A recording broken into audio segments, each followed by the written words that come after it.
So this is a follow-up to my previous mole trapping video. I'm just going to do an update on the type of trap I'm using.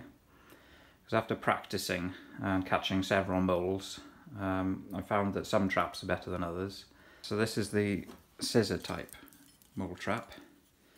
This is the trap I started off using. And I've caught several moles with these traps, there's nothing wrong with them. You just squeeze them apart and you set the trigger in the centre. The mole comes through the tunnel, it presses this trigger plate and that snaps shut and catches the mole. What I do find with these traps though is that they sometimes get triggered and don't catch the mole. They don't catch a mole every time because I think the trigger is a little bit heavy to release, just because of the design of it. You have to push that fairly hard to set it off, whereas these other traps have got lighter triggers on them. But this is, as I said in the first video I did, this is the easiest trap to set, and it's probably what most DIY mole trappers use, just because it's so quick and easy to set, and you can see when it's in the ground whether it's gone off or not, because these will be apart, so you know the traps has been triggered when you see the two scissor handles apart.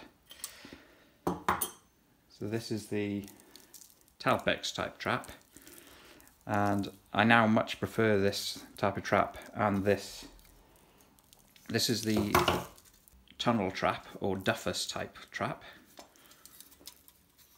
You can set it on, it's got two spring-loaded trap ends, so you press this down with your fingers underneath. You have to sort of move that back and forward to set that like that, so it's hooked there, and then let go of it. Keep your fingers out of the way because it won't do your fingers any good if that goes off.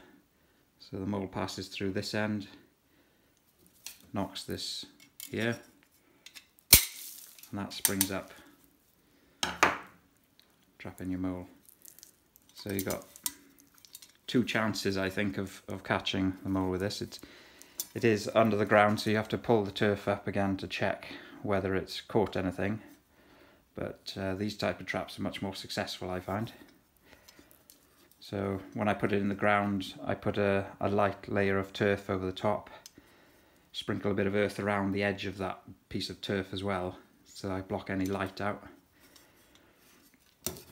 This is also a good trap. This is the Topix type mole trap, and this has probably got the strongest spring on it. You have to press that quite hard to set it, and then while holding that like that, pull this trigger plate to the centre, put this pin in the hole,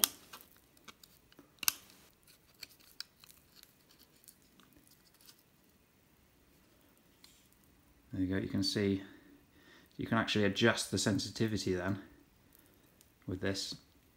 If you keep hold of the spring, you can push the trigger plate as close as you want to the edge. Don't put it too close, otherwise when you put it in the ground it might go off, or if it moves slightly it could go off too easily. But I usually leave maybe 1 millimetre or so of the pin left.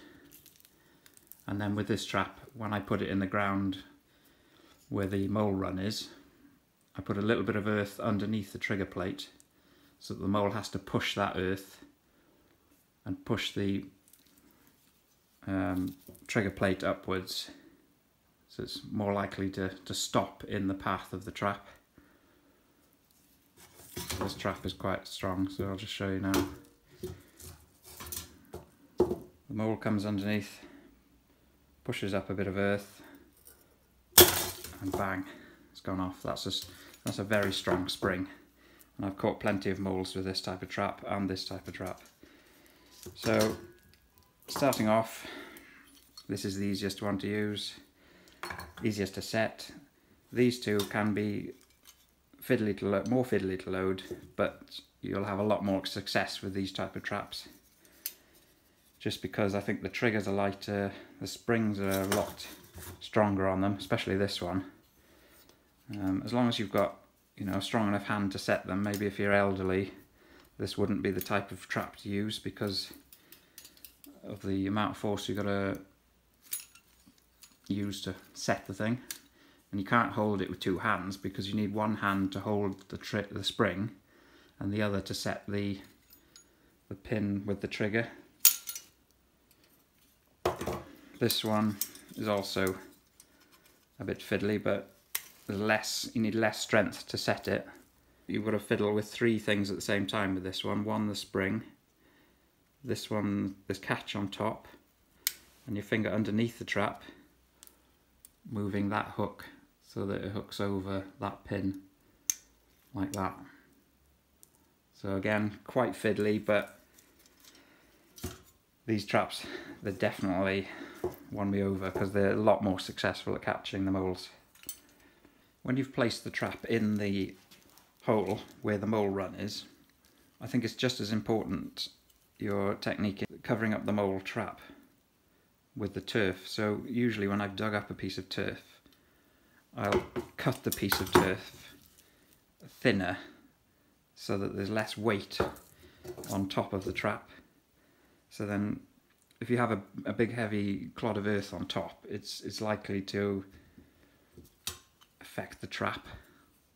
And maybe it won't spring off as powerfully as you want it to. So thin layer of turf over the top, and as I said, sprinkle some earth around the piece of turf, block out the light, and you should be effective at catching something then. So the other things you need when you're setting the mole traps is some sort of digging device.